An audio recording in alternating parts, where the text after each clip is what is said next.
My name is Carolyn Evans. I'm the Dean here at the Law School, and it's a great pleasure to welcome many old friends and some new faces to this Legal Services Forum on challenges and opportunities for the legal profession, building better evidence and capacity for collaboration. I'm delighted to welcome you all here. I know it's a very difficult time of year for many people to get away, but we've brought together a really interesting, diverse and thoughtful group of people, and I hope over the course of today, I'd like to say we, but unfortunately I can't stay, so I'll have to say I hope that you make some real progress on some of the complex, fraught, challenging, exciting and sometimes quite concerning issues that face legal services in the coming decade. I begin by acknowledging that we meet on the traditional lands of the Wurundjeri people of the Kulin Nations, and I pay my respects to their elders, past and present. Now, today's event marks the launch of an exciting new research and policy collaboration in the field of legal services, involving members of the Melbourne Law School with colleagues at Flinders Law School and the ANU College of Law. We're also particularly grateful for Professor Richard Moorhead of University College London for kindly agreeing to deliver our keynote address later this morning on what empirical research contributes to our understanding of lawyers. I'd like to particularly note and thank my colleague, Professor Julian Webb, who's really been pushing this initiative. He and I share an absolute commitment to the notion that law schools have to be part of this conversation, only a part of the conversation, but nonetheless work with our colleagues in the profession, with government, in regulators, and indeed well beyond the profession now, to try and work constructively towards a better future for the legal services and the legal profession in this country. I'm now going to hand over to Mr. Morry Bales and invite him to formally open today's proceedings. As many of you will know, he is Managing Partner at Tyndall Gask Bentley and the past President of the Law Society of South Australia for 2013 and 14. In 2013, he received the Brian Withers Award for Outstanding Service to the Legal Profession by the Law Society of South Australia. He is currently the Chair of the Law Council of Australia's Regional, Rural and Remote Committee and Acting Chair of the Future of Law Committee. And of course, it's in that role as the Chair of the Future of Law Committee, a rather large task that committee has, that we're particularly pleased that he could join us today. From the 1st of January 2017, Morry will be President-elect of the Law Council of Australia. Please join with me in welcoming Morry. Thank you very much, Dean. I also acknowledge the traditional owners of the land on which we meet and pay my respects to their elders, both past and present. So I speak to you today as Chair of the Future of the Law Committee of the Law Council, but also as a Managing Partner of a mid-sized firm. The challenge for us is taking what academics tell us about the law and what we know is developing to turn it into practical application for the legal profession. Firstly, can I talk a bit about the Law Council? The Law Council of Australia exists to represent the legal profession at the national level, to speak on behalf of its constituent bodies on national issues and to promote the administration of justice, access to justice and general improvement of the law. The Law Council advises governments, courts and federal agencies on ways in which the law and the justice system can be improved for the benefit of the community. The Law Council also represents the Australian legal profession overseas and maintains close relationships with legal professional bodies throughout the world. The Law Council was established in 1933 and represents 16 Australian state and territory law societies and bar associations, including, of course, the Law Institute of Victoria, and Law Firms Australia, which is the group or directorship that represents the largest firms in Australia. These together are known as the Council's constituent bodies. Through this representation, the Law Council effectively acts on behalf of more than 60,000 lawyers across Australia, though I heard someone say it might be a bit over 70,000 the other day. The Law Council is governed by a board of 23 directors, one from each of the constituent bodies and 6 elected executive members. So, in opening, I want to tell you something about the future of the Law Committee of the Law Council of Australia. The Law Council's Legal Profession Futures Committee works to recognise current and emerging trends, work that is particularly important today as push factors necessitating innovative change loom across every one of the legal profession's horizons.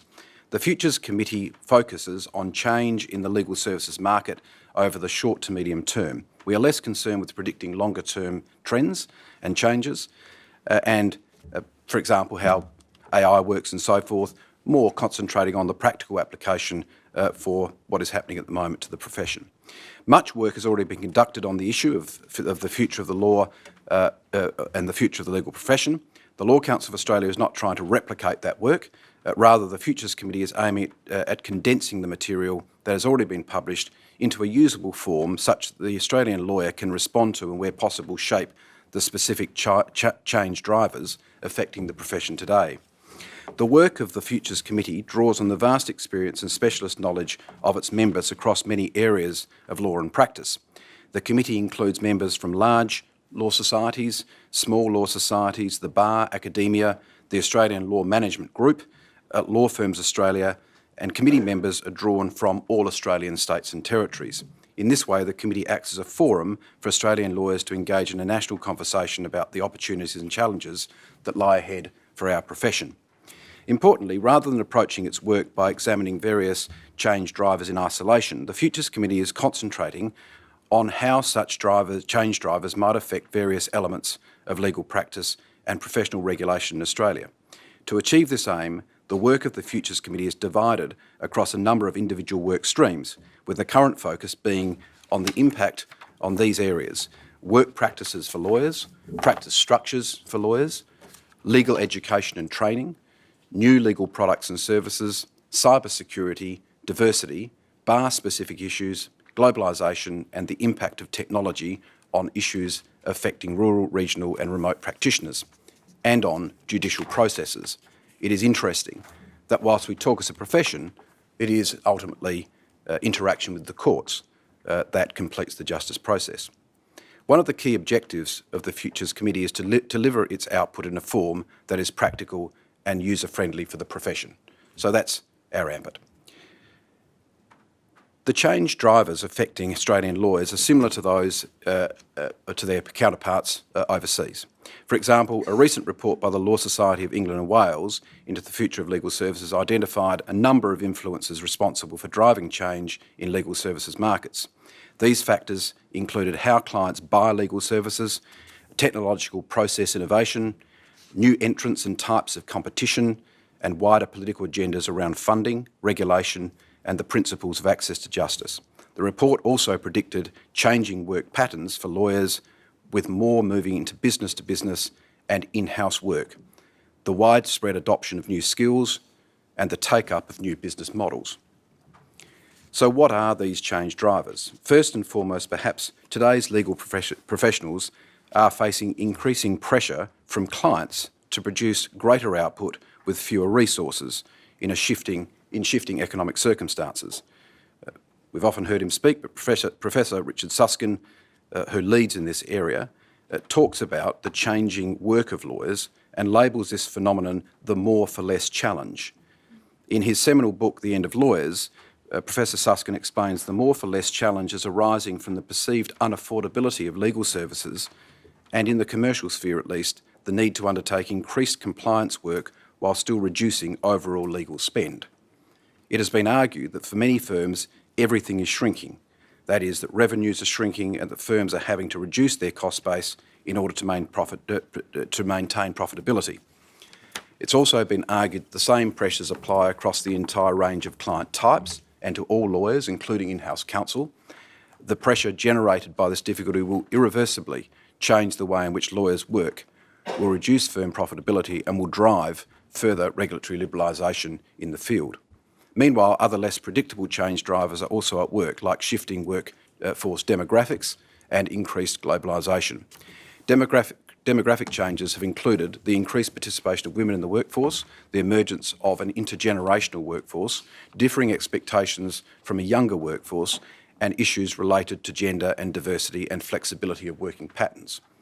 As was recently remarked upon in the Australian Law Journal, another key driver of change in the legal services market has been the development in recent years of a global market for legal services.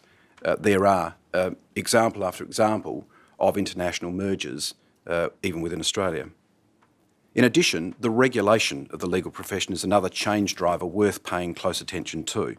For example, the right regulatory reform can promote innovation and healthy growth in the legal services market. However, such reform should not derogate from the existing independence of the profession.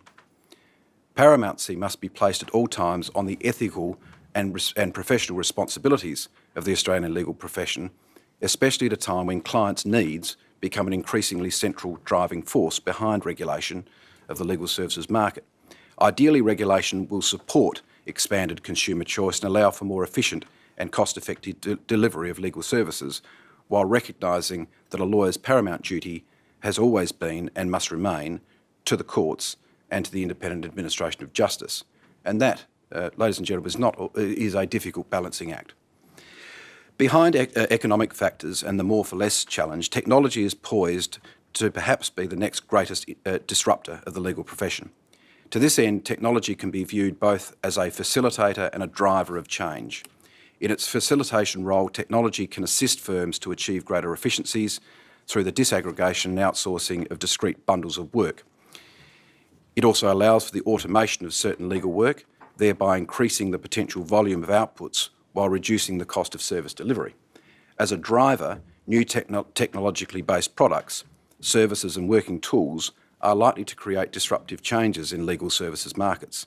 Examples include technology lending to relentless connectivity, hence the Dean's remark to turn off your phones and devices this morning, online legal markets, e-learning, online legal guidance, open source legal services, closed legal communities, project management and workflow tools, online dispute resolution, intelligent search, big data analytics, cloud computing, predictive coding, and cognitive computing or intelligence augmentation.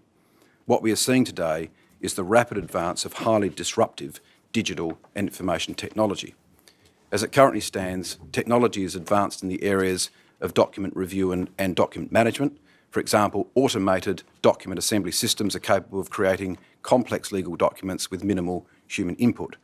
By reducing the time and resources required of lawyers in drafting legal documents, this technology offers the potential for significant reductions at the cost of delivering a range of legal services.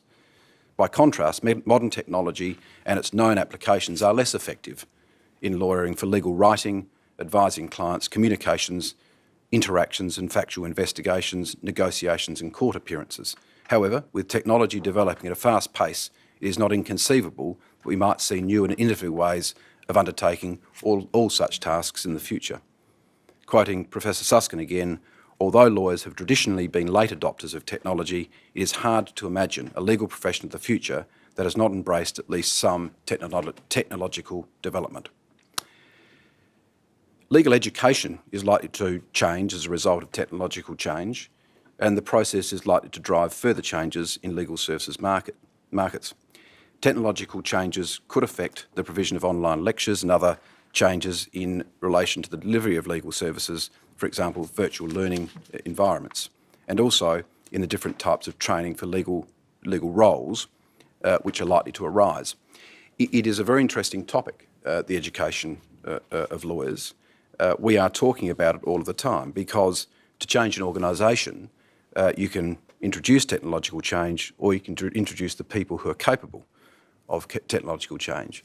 And whereas the law was in the past focused on the humanities, it now becomes a question of how we can train our lawyers to be with skills that might go beyond the humanities and beyond the law. And then there is the challenge of the post-admission practitioner, making sure that they keep up with and on top of technological change in particular, so that we can compete in overseas markets with other nations. The Law Council's Futures Committee is not seeking to analyse any of these changes in isolation, nor are we looking to explore overarching change drivers in purely conceptual terms. Rather, the goal of the Futures Committee is to determine how much change drivers are interacting with each other and the current legal landscape, with a view to identifying the key challenges and opportunities that lie ahead for the legal profession in Australia. Here are a few examples. Changes in technology are driving improvements in access to justice, or they should. That is ensuring that all Australians receive appropriate legal advice and assistance, no matter how they enter the justice system. For instance, we are seeing improvements in working arrangements and legal service delivery in remote, rural and regional areas throughout Australia. And as you heard the Dean say, I'm chairing a committee in that area as well, and the duplication or the crossover, the cross-pollination of ideas and how the Triple R practitioner community will be assisted by technology is irresistible and fascinating. Such technology-enabled changes are expanding consumer access to lawyers and the judicial system across the nation. Another example lies in the innovative use of technology to drive cost reductions in court processes and the overall administration of justice. Leveraging technology to achieve such cost reductions may well be the key to maintaining a high-functioning justice system in Australia. Finally, it's now commonplace to see free legal information being provided on the internet daily to the public.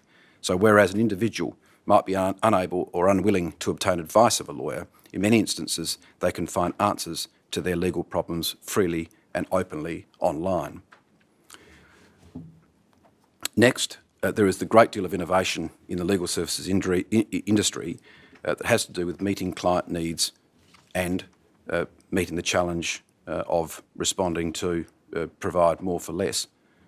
In this sense, technology is indispensable, and technology is becoming so powerful, certain commonplace and routine tasks in the legal sector are expected to become the domain of clever tech. What we are seeing is an increasing trend towards the disaggregation of legal processes so that legal services providers can either automate or outsource discrete bundles of work, uncouple, if you like, the process and have it executed in different ways. While further automation of a range of legal tasks will undoubtedly occur, our feeling is that claims of technology taking over from lawyers are somewhat overcooked, or at least we'd like to think they are. Borrowing again from Professor Susskind, he said, "It is significant that many new and emerging applications do not simply computerise and streamline pre-existing and inefficient manual processes, rather they automate, many systems innovate, which in other words means they allow us to perform tasks that previously were not possible or even imaginable." There is a profound message here for lawyers when thinking about IT and the internet. The challenge is not just to automate current work practices that are not efficient, but to innovate new ones that are. Thirdly, changing business models may provide a means of better understanding clients and providing a wider range of services to clients than may be able to be provided through traditional firm structures. While a number of different business models are currently being trialled in the legal space, and while it's difficult to envisage the types of models that may be adopted in the future, it seems probable that new types of business models will offer the possibility of reaching a greater range of the public than can currently be accessed in our traditional legal services market. They may do this, for example, by making legal services cheaper and more accessible, or one would hope so. Again, this, however, has to be seen through the regulatory lens that faces the legal profession, the necessity to remain independent, and our primacy in terms of our duty to the administration of justice and the courts. Nothing can compromise those duties. Fourth, the changing nature of legal roles and the emergence of new players in legal services markets may offer new and diverse opportunities for tomorrow's lawyers. For example, a number of technological-based legal roles may emerge. It has also been predicted the number of external players will move into legal services markets. These include global accounting firms, major legal publishers, legal know-how providers, legal process outsourcers, high street retail businesses, legal leasing agencies, new look law firms, online legal service providers, and legal management consultancies. And fifthly and finally, changing workplace demographics may well play a positive role in changing the legal profession. For example, increased gender and ethnic diversity within the legal profession may assist the profession itself by producing a more diverse and agile workplace. This increased diversity may also assist those that the profession serves, its clients, for example, by producing a legal profession that can better understand and respond to their needs.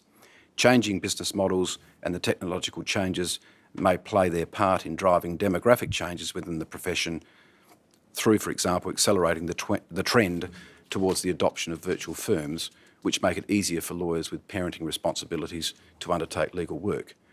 there is not one of the constituent bodies of the Law Council of Australia that is not talking about flexibility within the workplace to enable these types of things to happen. Technology will enable it, and it's a challenge for our regulators to allow it to happen. Finally, why then do we need empirical data on legal services? The legal services industry plays an important role in Australia, both economically and socially. Economically, it generates a significant amount of export revenue and also serves as the foundation for commercial activity in Australia. It does this both through directly facilitating transactions and also through underpinning commercial activity by enhancing the rule of law. Socially, the profession plays an important social role through both achieving social outcomes for clients and underpinning the rule of law in Australia, which is of immense importance to individuals as well as to commercial entities and our economy generally. As such, it is important to understand what the current state and size of the profession is, as well as many other characteristics about it, and by that, where the profession may be headed, in order to ensure that it continues to play an important role in assisting individuals and companies and the broader economy. There are limits to the Law Council because not every constituent body is able to boast that every lawyer in its jurisdiction is a member, and that is by virtue of the fact that many lawyers are public sector and in-house lawyers and not necessarily members of constituent bodies. And so there is a limit to the reach of the Law Council in terms of understanding its own profession. There appears thus to be specific data gaps currently in relation to the national data available on the profession, including a lack of annually repeated surveys of the profession, though they do exist, and some of the law societies, I think the Institute here, contribute to an annual survey.